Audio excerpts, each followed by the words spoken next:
कि आज डीएनए में कई चिंताजनक खबरें हैं जिन पर हम अलार्म बजाकर आपको जगाने की कोशिश करेंगे। आज वर्ल्ड पॉपुलेशन डे है, यानी कि विश्व जनसंख्या दिवस है। इसलिए अब हम जनसंख्या विस्फोट पर अलार्म बजाएंगे। इसलिए आपका जागना बहुत जरूरी है, क्योंकि एक साल बाद भारत जनसंख्या के मामले में विश्व चैंपियन बन जाएगा। और इस पर संयुक्त राष्ट्र द्वारा एक नई रिपोर्ट भी प्रकाशित की गई है, जिसमें कई चौंकाने वाली बातें सामने आई है। इसलिए आप चाहें तो ये सारा डेटा नोट भी कर सकते हैं, क्योंकि ये रिपोर्ट आपके बहुत काम आने वाली है। इसके मुताबिक नवंबर 2022 तक दुनिया की कुल आबादी 800 करोड़ पहुंच जाएगी और अनुमान है कि साल 2030 तक यह आबादी 850 करोड़ और 2050 तक 970 करोड़ और साल 2100 तक यह आबादी 1040 करोड़ तक हो सकती है। अभी दुनिया की कुल आबादी 790 करोड़ से ज्यादा है और इस रिपोर्ट में भारत को लेकर भी चिंता जताई गई है। और इसलिए मैं कह रहा हूं कि ये चिंता की बात है, हमारे सजग होने की जरूरत की ओर एहसास दिलाने वाली खबर है। इसलिए इसके साथ आपको जुड़ना बहुत जरूरी है। इसमें बताया यह गया है कि वर्ष 2023 यानी कि अगले साल तक भारत दुनिया में सबसे ज्यादा जनसंख्या वाला देश बन जाएगा। यानी इस मामले में हम चीन को भी पीछे छोड़ देंगे। हालांकि चीन को पीछे छोड़ने में इस खबर में खुशी नहीं है। अगर बढ़ती जनसंख्या की समस्या को सिर्फ सरकारी विज्ञापनों, सेमिनार और गोष्ठियों में चर्चा करके ठीक किया जा सकता तो आज भारत में जनसंख्या विस्फोट के हालात नहीं होते। यहां हर व्यक्ति को बेहतर सुविधाएं मिलती, पानी, बिजली और सड़क को लेकर आपस में झगड़े नहीं होते, ट्रेन, बस, स्कूल, कॉलेज और अस्पतालों में लोगों की भीड़ नहीं होती और इंसाफ के लिए अदालतों में वर्षों तक चक्कर नहीं काटने पड़ते। यानी आप अगर ध्यान से देखेंगे तो पाएंगे कि भारत की हर समस्या के पीछे एक समस्या बढ़ती हुई आबादी भी है। देश में गरीबी, भूखमरी, बेरोजगारी, कमजोर शिक्षा व्यवस्था, कमजोर स्वास्थ्य सेवाएं, बढ़ते हुए अपराध, प्रदूषण, पीने के लिए साफ पानी की कमी और गंदगी, इन सारी समस्याओं के पीछे सबसे बड़ा कारण जनसंख्या विस्फोट है। और इसलिए हम कह रहे हैं कि ये चिंता की बात है। बार बार हम इसलिए कह रहे हैं कि हम अलार्म बजाने की कोशिश कर रहे हैं, आपको जगाने की कोशिश कर रहे हैं, क्योंकि ये जनसंख्या आपसे और हमसे जुड़ा मुद्दा है, हमारे देश से जुड़ा मुद्दा है। इस समस्या की कल्पना आप ऐसे भी कर सकते हैं कि आने वाले कुछ समय में आपको अपने शहर में गाड़ी चलाने के लिए सड़क नहीं मिलेगी, पीने के लिए साफ पानी नहीं मिलेगा, हवा इतनी प्रदूषित होगी कि आप सांस भी नहीं ले पाएंगे और हर दूसरे कदम पर अवैध कब्जे होंगे। ये सब कुछ इसलिए होगा क्योंकि हमारे देश में जनसंख्या का विस्फोट हो चुका है। यानी आबादी के आरडीएक्स में आग लग चुकी है और धमाका हो रहा है। और ये स्थिति इस समय पूरी दुनिया में है।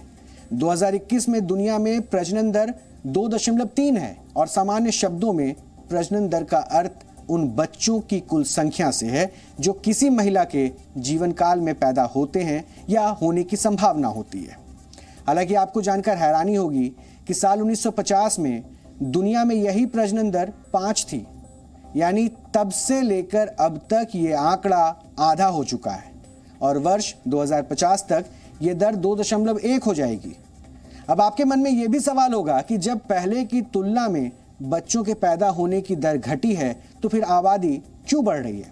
तो इसका मुख्य कारण है अब लोग पहले से ज्यादा जी रहे हैं, यानी उनकी उम्र जो है वो बढ़ रही है। साल 2019 में दुनिया में लाइफ एक्सपेक्टेंसी जो थी वो 72 साल 7 महीने थी। यानी जो जीवन काल था वो लगभग 72 साल 7 महीने का था। यानी दुनिया में औसतन एक व्यक्ति का जीवन 72 साल 7 महीने का होता था। लेकिन वर्ष 1990 में औसतन एक व्यक्ति लगभग 64 वर्ष ही जीता था। यानी पिछले 29 वर्षों में दुनिया में हर व्यक्ति की औसतन उम्र 9 साल बढ़ गई है। और क्योंकि लोग पहले से ज्यादा जी रहे हैं इसलिए आबादी भी तेजी से बढ़ रही है। अनुमान है कि वर्ष 2050 तक दुनिया में हर व्यक्ति 77 साल तक जिएगा। यानी 2019 के मुकाबले लगभग 4.5 साल जीवन और लंबा हो जाएगा। हालांकि आबादी बढ़ने का मतलब ये नहीं है कि सभी देशों में ऐसा हो रहा है। कुछ देश ऐसे भी हैं जहां जनसंख्या का विस्फोट हो रहा है, जैसे भारत। कुछ देश ऐसे हैं जहां आबादी बढ़ने की रफ्तार स्थिर है और कुछ देश ऐसे भी हैं जहां आबादी घट रही है। 2050 तक अगले 28 वर्षों में दुनिया में जो आबादी बढ़ेगी उसमें आधे से ज़्यादा हिस्सेदारी सिर्फ 8 देशों की होगी और इन 8 देशों में भारत और पाकिस्तान दोनों शामिल होंगे और इसके अलावा 5 देश अफ्रीका के हैं। इन देशों को आप इस नक्शे में भी देख सकते हैं। इन देशों में बड़ी समानता ये है कि ये या तो गरीब देश हैं या फिर मध्यम आय वाले देश हैं। यानी इन देशों के सामने सबसे बड़ी चुनौती होगी सीमित संसाधनों में एक बड़ी आबादी का ध्यान रखना। ये बहुत बड़ी चुनौती है इन देशों के लिए। हालांकि इस समय अवधि में दुनिया के 61 देशों में आबादी कम होगी, जबकि कुछ देशों में आबादी 20% तक घट जाएगी। ये देश हैं यूक्रेन, सर्बिया, लात्विया, बुल्गारिया और लिथुआनिया। यानी जब भारत और पाकिस्तान में जनसंख्या का विस्फोट हो रहा होगा तब पूर्वी यूरोप के देशों में आबादी तेजी से कम हो रही होगी। यानी हमारे लिए चिंता बढ़ती जाएगी और उधर भी चिंता बढ़ती जाएगी क्योंकि वहां पर आबादी कम हो रही होगी। लेकिन हमारे लिए संसाधनों को लेकर जद्दोजहद की स्थिति और बड़ी हो जाएगी और ज़्यादा विकराल समस्या हमारे सामने होगी। इस रिपोर्ट में यह भी बताया गया है कि दुनिया में वृद्ध लोगों की आबादी तेजी से बढ़ती रहेगी। अभी दुनिया की कुल आबादी में ऐसे लोगों की संख्या 10% है जिनकी उम्र 65 वर्ष से ज़्यादा है और अनुमान है कि आबादी आगे भी ऐसे ही बढ़ती रहेगी। 2050 तक दुनिया की कुल आबादी में 65 साल के लोगों की संख्या 10% से 16% हो जाएगी और यही नहीं, 2050 में 65 साल से ऊपर लोगों की आबादी 5 साल से कम बच्चों की आबादी से दोगुना होगी और ये बहुत ही चिंताजनक आंकड़ा है। इस रिपोर्ट में जो सबसे अहम बात बताई गई है वो पलायन को लेकर है और इसमें यह बताया गया है कि दुनिया के अमीर देशों में आबादी बढ़ने का बड़ा कारण पलायन होगा।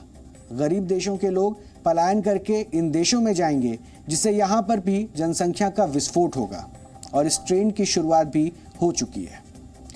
वर्ष 2010 से 2021 के बीच भारत के 35 लाख लोगों ने पलायन किया, पाकिस्तान के 1,65,00,000 लोगों ने भी पलायन किया और श्रीलंका के 10 लाख लोगों ने भी पलायन किया, जबकि बांग्लादेश के 29 लाख लोगों ने और नेपाल के 16 लाख लोगों ने पलायन किया। यानी ये अपने देश को छोड़कर दूसरे देशों में चले गए।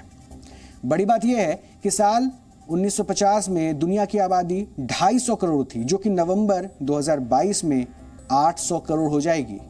यानी पिछले 72 वर्षों में दुनिया की आबादी 3 गुना बढ़ी है। हालांकि सबसे ज्यादा चिंताजनक स्थिति भारत के लिए, और इसलिए आपका ध्यान बार बार अपने देश की ओर हम खींचना चाह रहे हैं और बताना चाह रहे हैं कि जनसंख्या कितनी बड़ी समस्या भारत के लिए है।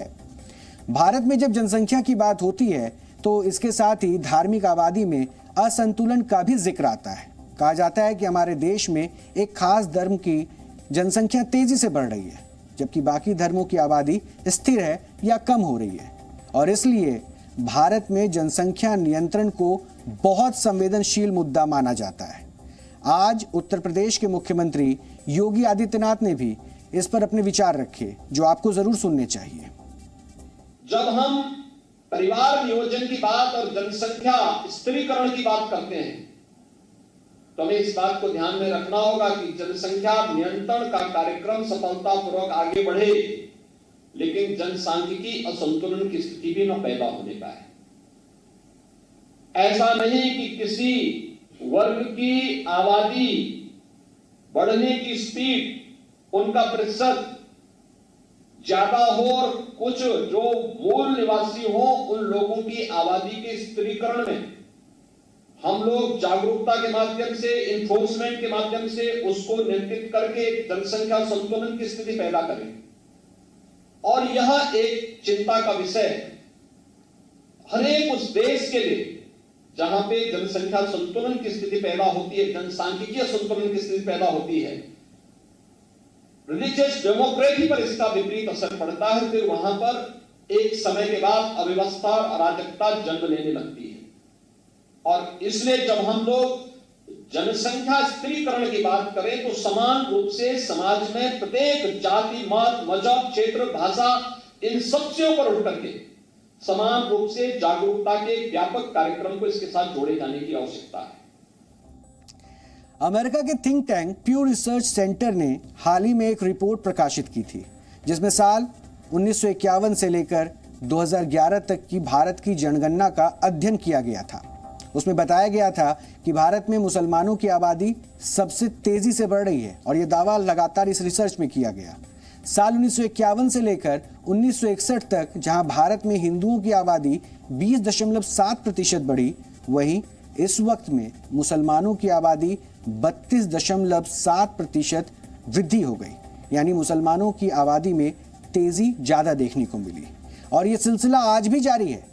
साल 2001 से 2011 के बीच पूरे भारत में हिंदुओं की आबादी सिर्फ 16.7% बढ़ी, जबकि मुसलमानों की आबादी 24.7% की वृद्धि के साथ देखी गई। ये आंकड़े भारत की धार्मिक आबादी में असंतुलन की तरफ इशारा करते हैं, जो एक खाई पैदा कर रहा है।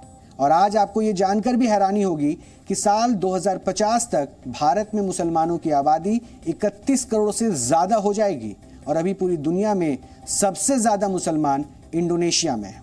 इसके बाद पाकिस्तान में और फिर तीसरे नंबर पर भारत आता है। और भारत में बढ़ती जनसंख्या के इन ट्रेंड्स को एक्सपर्ट्स कैसे देखते हैं वो भी आपको हम दिखाते हैं, क्योंकि ये आंकड़े जो लगातार सामने आ रहे हैं, जिन आंकड़ों पर यह दावा किया जा रहा है, उसके बाद एक्सपर्ट्स ने भी अपने राय सामने रखे हैं। अगर हमें ये जो जनसंख्या है इसको एक जिसको कहना चाहिए कि वर्चुअस चैनल में ले जाना है, तो हमें जो ये एम्प्लॉयमेंट जनरेशन है उसके लिए हमारा जो माइक्रो सेक्टर है, स्मॉल सेक्टर है, जहाँ पे कि 94% लोग काम करते हैं, वहां पे रोजगार पैदा करना पड़ेगा। पिछले दिनों में वही सेक्टर है, माइक्रो सेक्टर है, जो बहुत परेशानी में आ गया था नोटबंदी के बाद, जीएसटी के बाद और अब पैंडेमिक के बाद। वहीं पे बेरोजगारी ज्यादा हो रही है। तो हमारा संघर्ष क्षेत्र तो अच्छा कर रहा है, लेकिन जो असंघर्ष क्षेत्र है वो बहुत बुरी स्थिति में है। वहां पे हमें रोजगार पैदा करने के लिए एक अर्बन एम्प्लॉयमेंट गारंटी स्कीम भी शुरू करना पड़ेगा और रूरल एम्प्लॉयमेंट गारंटी स्कीम को और तेज करना पड़ेगा। कृषि में सहायता देनी पड़ेगी। तो ये जो हमारी जो जनसंख्या है वो हमारे लिए एक वरदान हो जाएगी। बढ़ती जनसंख्या की समस्या के नजरिए में थोड़ा बदलाव किया जाए तो भारत विश्व गुरु बनने का सपना पूरा करता है, क्योंकि भारत में युवा शक्ति का एक बहुत बड़ा भंडार है। बस इस शक्ति को अच्छे संसाधन देकर दुनिया के लायक बनाना है। युवा शक्ति के जरिए भारत डिफेंस, मेडिकल और टेक्नोलॉजी के क्षेत्र में दुनिया की ताकत बन सकता है, क्योंकि हिंदुस्तान के युवाओं में वो मादा है, वो दम है, वो जज्बा है। गूगल और माइक्रोसॉफ्ट जैसी बड़ी कंपनियों में भारत के युवाओं का होना इस बात का प्रत्यक्ष प्रमाण है कि देश के नौजवानों को अच्छी शिक्षा और बेहतर अवसर उपलब्ध कराए जाएं तो पूरी दुनिया में भारत का नाम रोशन करने की काबिलियत हमारे देश का युवा रखता है। और आज दुनिया के ज्यादातर देशों में भारत के लोग डॉक्टर, इंजीनियर और टीचर के तौर पर काम कर रहे हैं। इसके अलावा भारत में आज करोड़ों स्किल्ड युवाओं की भी जरूरत है। अकेले टेलीकॉम सेक्टर में साल 2025 तक देश को 2 करोड़ 20 लाख स्किल्ड लोगों की जरूरत होगी। ये देश की जरूरत है, यानी जिनके पास ज्ञान है, जिनके पास नॉलेज है, जिनके पास स्किल है। यानी अगर सही दिशा में तैयारी की जाए तो देश में बेरोजगारी के आंकड़ों को कम किया जा सकता है। लेकिन परेशानी की बात यह भी है कि देश में अनपढ़ लोगों की संख्या 28 करोड़ 70 लाख है। यानी हमारे देश में युवाओं की भीड़ है, लेकिन काबिलियत की कमी है, स्किल की कमी है। भारत में रोजगार बढ़ने की रफ्तार काफी कम है और ऐसे में बेरोजगारी के आंकड़ों को देखकर दुखी होने के बजाय खुद को सक्षम और काबिल बनाने की दिशा में काम किया जाए तो इससे देश बुलंदी पर पहुंच सकता है। और आपदा की तरह आज भारत बढ़ती आबादी में भी एक अच्छा अवसर तलाश सकता है। और इसलिए हम कह रहे हैं कि एकजुटता जरूरी है, सजगता जरूरी है और इस जनसंख्या विस्फोट पर नियंत्रण रहने के लिए कम से कम एक इस अलार्मिंग कंडीशन से लड़ने के लिए इकट्ठा होना भी जरूरी है, सजगता के साथ।